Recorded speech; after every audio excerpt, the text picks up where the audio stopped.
For a short time during the late 19th century, Palisade, Nevada, held the distinction of being one of the most violent places in the United States.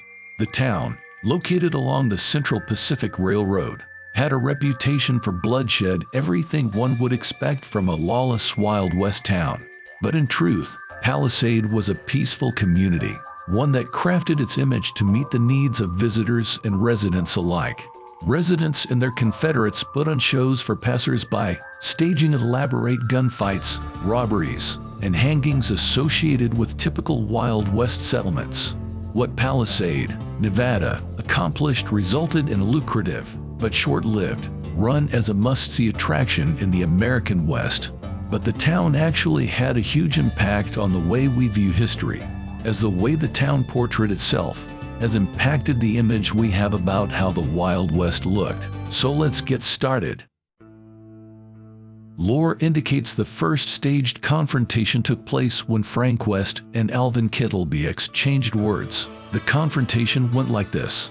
"There you are, you low-down polecat. I've been waiting for you. I'm going to kill you because of what you did to my sister." The residents of Palisade enthusiastically participated in the mock fights. Sometimes members of local Native American tribes or railway workers joined in. As the train approached, men, women, and children took their places, readying for their roles. Women cried and men carried off their targets as scared onlookers ducked under seats and hid behind rail cars, terrified for their lives. As word spread east of the raucous events taking place in Palisade, the town gained a reputation. Individuals who witnessed gunfights and other terrifying events after stepping off the train to stretch their legs took stories of what they'd seen home with them. Soon, newspapers reported on the lawlessness at Palisade, noting street brawls, slayings, and gunplay, completely unaware that it was staged. Called the toughest town west of Chicago, Palisade benefited from the characterization. As more and more individuals sought out the Wild West experience, tourists flocked to Palisade to experience what they'd only heard tale of or read about in dime novels. Staged duels began in Palisade in autumn 1876.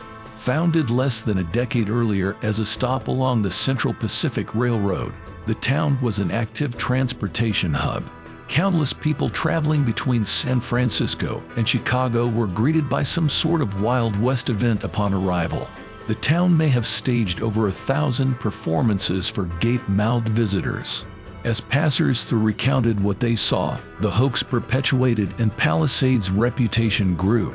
Hoax participants got creative with how they met visitors to Palisade. Sometimes they put on straightforward duels, but bank robberies, pretend hangings, and fake Native American incursions were also known to take place.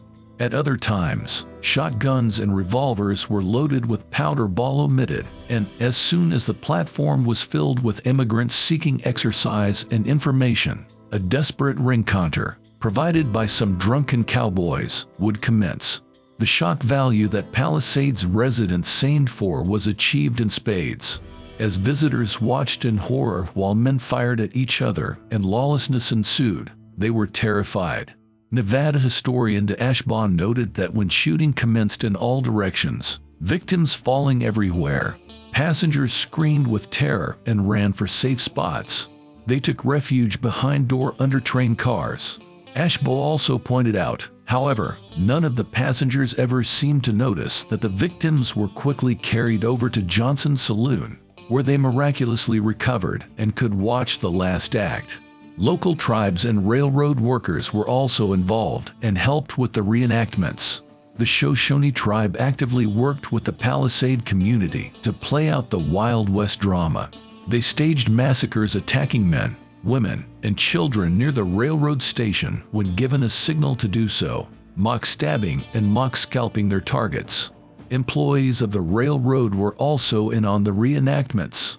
Throughout the few years of the hoax, no one was ever hurt, and no lives were lost. Palisade, Nevada, didn't even have a sheriff at the time, because there was no real need. To heighten the realism, real gunpowder and blood were used in the mock shootouts, raids, and heists. As sidearm-wielding residents of Palisade fired blanks, They shot men, women, and children, individuals who were soon covered in cattle blood gathered from the slaughterhouse. Gallons of cow blood were used, especially during mock raids by Native Americans, events that could last 10 minutes.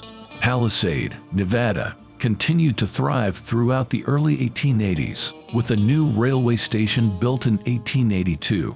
As a point where both the Central Pacific Line and the Eureka Palisade Line met, it was a bustling hub. Later, the Western Pacific Railroad also went through the town, very much supported by the mining activity in nearby Eureka. However, Palisade suffered as the extraction industry began to wane. Lessening demand accompanied by several floods signaled an end for Eureka and Palisade alike, with the post office in the latter closing down for good in 1961.